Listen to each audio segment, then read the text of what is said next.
Hi అండి. తెలుగు కథల ప్రపంచంకు స్వాగతం. ఇవాళ 'విధి కలిపిన ప్రేమ' అనే కథను వినేద్దామండి. ఉదయం సూర్యకిరణాలు పచ్చని పొలాలపై బంగారు రంగు చల్లుతున్నాయి. ఆంధ్రప్రదేశ్‌లోని ఒక చిన్న గ్రామం. పక్షుల కిలకిల రావాలతో ఆ ఊరు మెల్లగా మేల్కొంటోంది. ఆ గ్రామంలో నివసించే యువకుడు అర్జున్. చదువులో తెలివైనవాడు. మనసులో మంచితనం నిండినవాడు. చిన్నప్పుడే తండ్రిని కోల్పోయాడు. తల్లి లక్ష్మి ఎంతో కష్టపడి అతన్ని చదివించింది.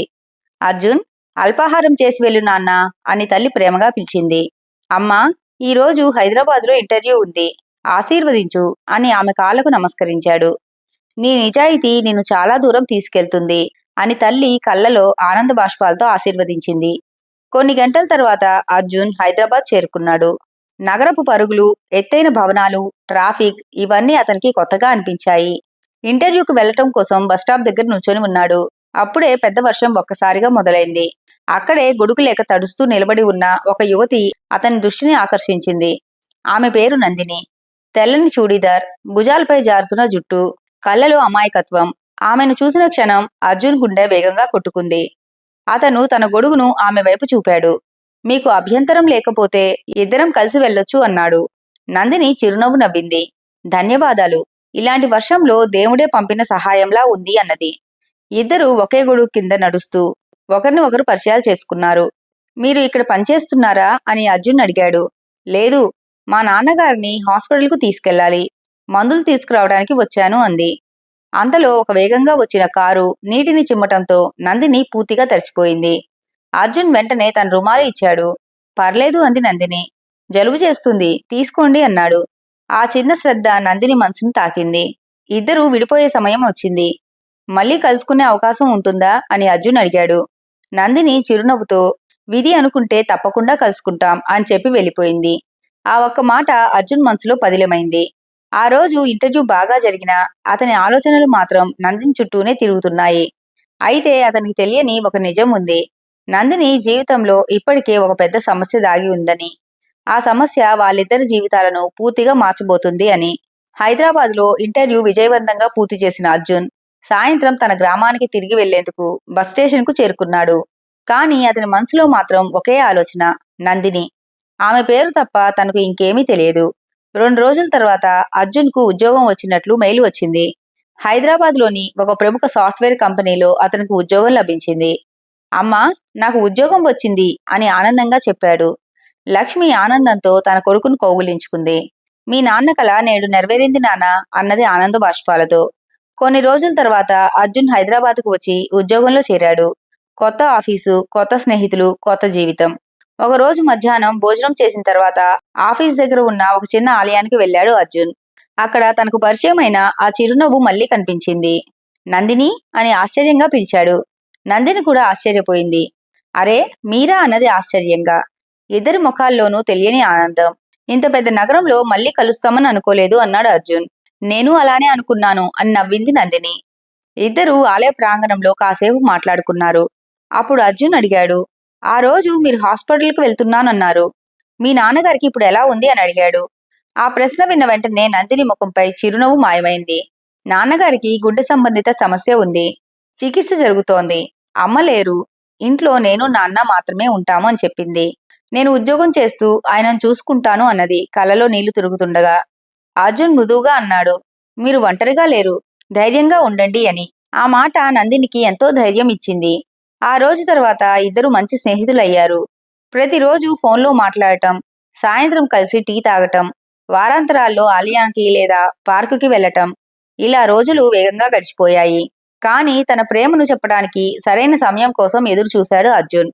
ఒకరోజు నందిని ఆఫీస్కు రాలేదు. ఫోన్ చేసినా స్పందన లేదు. ఆందోళన చెందిన అర్జున్ ఆమె ఇంటికి వెళ్ళాడు. ఇంటి ముందు అంబులెన్స్ నిలిచి ఉంది. నందిని ఏడుస్తూ బయట నిలబడి ఉంది. అర్జున్ అని అతనిని చూసిన వెంటనే ఏడుస్తూ అతని భుజంపై తలవాల్చింది. ఆమె తండ్రికి ఒక్కసారిగా గుండెపోటు రావడంతో ఆసుపత్రికి తీసుకెళ్లారని తెలిసింది. ఆ క్షణం నుంచి నందిని జీవితంలో అర్జున్ స్నేహితుడిగా మాత్రమే కాదు, ఆమెకు అండగా నిలిచే మనిషిగా మారిపోయాడు. అయితే ఆసుపత్రిలో డాక్టర్ చెప్పిన ఒక విషయం వారి జీవితాన్ని పూర్తిగా మార్చేసింది. ఆసుపత్రి కారిడార్ నిశ్శబ్దంగా ఉంది. నందిని బెంచ్పై కూర్చొని కన్నీళ్లు తుడుచుకుంటోంది. అర్జున్ ఆమె పక్కనే నిశ్శబ్దంగా నిలబడ్డాడు. కొద్దిసేపటి తర్వాత డాక్టర్ బయటికి వచ్చారు. ఆపరేషన్ విజయవంతమైంది. కానీ ఆయన పూర్తిగా కోలుకోవాలంటే కొన్ని నెలలు విశ్రాంతి అవసరం. ఈ సమయంలో ఎలాంటి మానసిక ఒత్తిడి ఉండకూడదు అని చెప్పాడు. ఆ మాట విన్న నందిని ఊపిరి పీల్చుకుంది. థ్యాంక్ యూ డాక్టర్ అని చెప్పింది. ఆ రోజు నుంచి అర్జున్ ప్రతిరోజు ఆసుపత్రికి వచ్చేవాడు. మందులు తీసుకురావటం, రిపోర్ట్లు చూపించటం, నందినికి భోజనం తీసుకురావటం, ఏ పని అయినా తన కుటుంబ సభ్యుడిలా చేసేవాడు.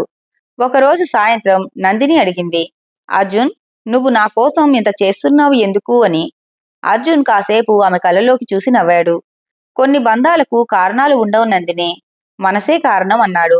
ఆ మాట విన్న నందిని హృదయం వేగంగా కొట్టుకుంది. కొన్ని వారాల తర్వాత ఆమె తండ్రి ఇంటికి వచ్చాడు. అర్జున్ను చూసి ఆయన అన్నారు, బాబూ, నువ్వు నాకు కొడుకులా అండగా నిలిచావు. ఈ ఉపకారం జీవితాంతం మర్చిపోలేను అని. అర్జున్ వినయంగా తల వంచాడు. మీ ఆశీర్వాదమే నాకు చాలు అంకుల్ అన్నాడు. రోజులు గడుస్తున్న కొద్దీ అర్జున్ నందిని ప్రేమ మరింత బలపడింది. ఒక ఆదివారం సాయంత్రం ఇద్దరు హుస్సేన్ సాగర్ సరస్సు ఒడ్డున నడుస్తున్నారు. సూర్యాస్తమయం ఆకాశాన్ని నారింజ రంగుతో అలంకరించింది. ఆ అందమైన క్షణంలో అర్జున్ ధైర్యం చేసి మాట్లాడాడు. నందిని, నేను ఒక విషయం చెప్పాలి అన్నాడు. చెప్పు అంది నందిని మౌనంగా. నిన్ను మొదటిసారి చూసిన రోజే నా మనసు నీ వైపు వచ్చింది. కానీ నీ మంచితనం తెలుసుకున్న తర్వాత అది ప్రేమగా మారింది. నందిని నిశ్శబ్దంగా అతని మాటలు వింటోంది. నువ్వు ఒప్పుకుంటే జీవితాంతం నీకు తోడుగా ఉండాలనుకుంటున్నాను అన్నాడు అర్జున్. కొన్ని క్షణాలు ఇద్దరి మధ్య నిశ్శబ్దం. తరువాత నందిని కళ్ళలో ఆనంద బాష్పాలు మెరిశాయి. అర్జున్, నేను నిన్ను ప్రేమిస్తున్నాను. ఆ మాట వినగానే అర్జున్ ముఖంలో చిరునవ్వు విరిసింది. ఇద్దరి జీవితాల్లో కొత్త వెలుగు కనిపించింది. కానీ ఆ ఆనందం ఎక్కువసేపు నిలవలేదు. మరుసటి రోజు నందిని ఇంటికి ఒక ధనిక వ్యాపారవేత్త కుటుంబం వచ్చింది. వారి కుమారుడు విక్రమ్ విదేశాల్లో ఉద్యోగం చేస్తున్నాడు. నందిని తండ్రి పాత స్నేహితుడు కావటంతో ఈ సంబంధం గురించి చాలా కాలంగా మాట్లాడుకుంటున్నారు. ఆ విషయం నందినికి తెలియదు. నేను ఇప్పటికే ఒకరిని ప్రేమిస్తున్నాను అని నందిని ధైర్యంగా చెప్పింది. కానీ ఆమె తండ్రి ఆశ్చర్యపోయాడు. ఈ విషయం నాతో ఎందుకు చెప్పలేదు అని గట్టిగా అన్నాడు. అదే సమయంలో విక్రమ్ కుటుంబం ఈ విషయాన్ని విని కోపంగా వెళ్లిపోయింది. నందిని తండ్రి తీవ్ర ఆందోళనకు గురయ్యారు. నా మాట నిలబెట్టుకోలేకపోయాను అని బాధపడుతూ కూర్చున్నారు. ఒకవైపు ప్రేమ, మరోవైపు తండ్రి మనసు. నందిని జీవితంలో అత్యంత కఠినమైన సమస్య ఎదురైంది. నందిని అర్జున్కి ఫోన్ చేసింది. వెంటనే అతను ఆమె ఇంటికి చేరుకున్నాడు. ఆమె కళ్ళన్నీ ఏడుపుతో ఎర్రగా మారిపోయాయి. అర్జున్, నేనేం చేయాలో అర్థం కావటం లేదు. అర్జున్ ఆమెను ఓదారుస్తూ, శాంతిగా చెప్పు, ఏమైంది అని అడిగాడు. నందిని జరిగిన విషయం మొత్తం చెప్పింది. తన తండ్రి ఇచ్చిన మాట, విక్రమ్ కుటుంబం వెళ్ళిపోవటం, తండ్రి మనసులో ఉన్న బాధ అంతా చెప్పింది. అర్జున్ కొద్దిసేపు మౌనంగా నిలబడ్డాడు. నందిని, నీకు మీ నాన్న ఆరోగ్యం ఇప్పుడు చాలా ముఖ్యమైనది. ఆయన మనసుకు బాధ కలగకూడదు. అయితే మరి మన ప్రేమ అన్నది. ఆ ప్రశ్నకు వెంటనే సమాధానం చెప్పలేకపోయాడు అర్జున్. ఆ రాత్రి అర్జున్ తన తల్లితో మాట్లాడాడు. లక్ష్మి నెమ్మదిగా చెప్పింది, నిజమైన ప్రేమ అంటే స్వార్థం కాదు నాన్న. ప్రేమించిన మనిషి సంతోషం కోసం ఆలోచించటం అన్నది. ఆ మాటలు అర్జున్ మనసులో మారుమోగాయి. మరుసటి రోజు అతను నందిని తండ్రిని కలిసి మాట్లాడాడు. అంకుల్, మీకు ఒక మాట ఇస్తాను. నందిని పెళ్లి విషయంలో మీ ఆనందానికి అడ్డుగా నేను ఎప్పుడూ ఉండను అన్నాడు. ఆ మాట విని నందిని ఆశ్చర్యపోయింది. అర్జున్, నువ్వు అలా ఎందుకు మాట్లాడుతున్నావు అన్నది. అతను చిరునవ్వు నవ్వాడు. కొన్ని నిర్ణయాలు మనసును బాధ పెడతాయి, కానీ మనం ప్రేమించే వాళ్ళను కాపాడుతాయి అని చెప్పి అక్కడి నుంచి వెళ్ళిపోయాడు. రోజులు గడిచాయి. అర్జున్ ఫోన్ చేయటం మానేశాడు. మెసేజ్లు పంపటం లేదు. నందిని ఎన్నిసార్లు సంప్రదించినా స్పందన లేదు. ఆమె రోజు రోజుకి కుంగిపోయింది. ఒకరోజు ఆమె తండ్రి అర్జున్ తల్లికి ఫోన్ చేశారు. లక్ష్మి చెప్పిన నిజం విని ఆయన కళ్ళలో నీళ్లు వచ్చాయి. నా ఆరోగ్యం కోసం, నా మనసు కోసం ఆ అబ్బాయి తన ప్రేమను త్యాగం చేశాడా? ఆయనకు తన తప్పు అర్థమైంది. ఆ సాయంత్రం ఆయన నందినిని పిలిచాడు. అమ్మా, నేను ఒక తండ్రిగా నీ ఆనందమే కోరుకోవాలి. నా మాట కోసం నీ జీవితాన్ని బలి ఇవ్వటం సరైంది కాదు అన్నాడు. నందిని ఆశ్చర్యంగా తండ్రిని చూసింది. నువ్వు నిజంగా ప్రేమించిన వ్యక్తితోనే నీ జీవితం ఉండాలి అని అనుకుంటున్నావా అన్నాడు. ఆ మాటలు విన్న వెంటనే ఆమె ఆనందంతో ఏడ్చేసింది. కానీ అర్జున్ అప్పటికే తన ఉద్యోగం కారణంగా బెంగళూరుకు బదిలీ అయ్యాడు. ఎవరికీ చెప్పకుండా వెళ్ళిపోయాడు. అతని ఫోన్ కూడా స్విచ్ ఆఫ్ లో ఉంది. ఇప్పుడు అతన్ని ఎలా వెతుకుతాను అని నందిని ఆవేదనతో అడిగింది. ఆమె తండ్రి ఒక మాట చెప్పాడు. నిజమైన ప్రేమ అయితే విధి మిమ్మల్ని మరోసారి కలుపుతుంది అన్నాడు. అర్జున్ బెంగళూరుకు వెళ్లి 3 నెలలు గడిచాయి. కొత్త ఉద్యోగం, కొత్త నగరం, అన్నీ కొత్తగానే ఉన్నా అతని మనసులో మాత్రం నందిని జ్ఞాపకాలు ఎప్పుడూ చెరిగిపోలేదు. ప్రతి ఉదయం ఆఫీస్కు వెళ్లే ముందు ఆమెతో తీసుకున్న ఒక చిన్న ఫోటోను చూసి చిరునవ్వు నవ్వేవాడు. నీ సంతోషమే నాకు ముఖ్యం అని తన మనసుకు తానే చెప్పుకునేవాడు. ఇక హైదరాబాద్లో నందిని కూడా అర్జున్ను మర్చిపోలేకపోతుంది. ఒకరోజు ఆమె తండ్రి నిశ్శబ్దంగా ఆమె దగ్గరకు వచ్చి ఒక కవర్ ఇచ్చాడు. అది అర్జున్ నీకోసం వదిలి వెళ్ళిన లేఖ అన్నాడు. ఆశ్చర్యంగా నందిని ఆ కవర్ తెరిచింది. అందులో ఇలా రాసి ఉంది. నందిని, నిన్ను ప్రేమించటం నా జీవితంలో జరిగిన అందమైన విషయం. కానీ నీ తండ్రి ఆరోగ్యం ముందు నా ప్రేమ చిన్నదిగా అనిపించింది. నువ్వు నవ్వుతూ ఉంటే అదే నా విజయం. ఒకవేళ విధికి మనమిద్దరం కలవాలని ఉంటే ఒకరోజు తప్పకుండా మళ్ళీ కలుస్తాం. ఎప్పటికీ నిన్ను గౌరవించే అర్జున్. ఆ లేఖ చదివిన నందిని కన్నీళ్లు ఆపుకోలేకపోయింది. ఆమె తండ్రి ఆమె భుజం పైన చెయ్యి వేసి అన్నారు. అమ్మా, ఇలాంటి మనసున్న అబ్బాయి చాలా అరుదుగా ఉంటాడు. వెళ్ళు, నీ ప్రేమను వెతుక్కుంటూ వెళ్ళు అన్నాడు. 2 రోజుల తర్వాత నందిని బెంగళూరుకు బయలుదేరింది. అర్జున్ పనిచేస్తున్న కంపెనీ చిరునామా తెలుసుకొని అక్కడికి చేరుకుంది. కానీ రిసెప్షన్లో ఒక వార్త విన్నది. సార్ ఈ రోజు రాజీనామా చేసి వెళ్ళిపోయారు. ఆ మాట విని ఆమె గుండె ఒక్కసారిగా దిగిపోయింది. ఎక్కడికి వెళ్లారు అని ఆత్రంగా అడిగింది. మాకు తెలియదు మేడం అన్నది ఆ రిసెప్షనిస్ట్. నిరాశగా బయటకు నడిచింది నందిని. ఆ సమయానికి భారీ వర్షం మొదలైంది. తన జీవితంలో మొదటిసారి అర్జున్ను చూసిన రోజు ఇలాగే వర్షం పడింది. ఆ జ్ఞాపకాలతో ఆమె కళ్ళల్లో నీళ్లు తిరిగాయి. అప్పుడే ఎదురుగా ఒక గొడుగు ఆమె పైకి వచ్చింది. ఈసారి కూడా గొడుగు లేకుండానే వచ్చావా అనే పరిచయమైన స్వరం వినిపించింది. నందిని ఆశ్చర్యంగా తలెత్తి చూసింది. అది అర్జున్. ఆనందంతో ఆమె కళ్ళలో నీళ్లు మెరిశాయి. నువ్వేనా అని సంతోషంగా ఆశ్చర్యంగా అడిగింది. అవును, నేనే అన్నాడు. కొన్ని క్షణాలు ఇద్దరూ మాటలు రాక ఒకరినొకరు చూస్తూ నిలబడ్డారు. తరువాత నందిని పరిగెత్తి వచ్చి అతని చేతులు పట్టుకుంది. నన్ను వదిలి ఎందుకు వెళ్ళావు అని అడిగింది. అర్జున్ మృదువుగా అన్నాడు. నీ కుటుంబం ప్రశాంతంగా ఉండాలని అనుకున్నాను అన్నాడు. కానీ నా ప్రశాంతత నువ్వే, నీతో ఉన్న క్షణమే అన్నది నందిని. ఆ మాట విన్న అర్జున్ కళ్ళలో కూడా ఆనంద బాష్పాలు మెరిశాయి. అప్పుడే నందిని తండ్రి కూడా అక్కడికి చేరుకున్నారు. ఆయన అర్జున్ దగ్గరికి వచ్చి అన్నారు. బాబు, నన్ను క్షమించు.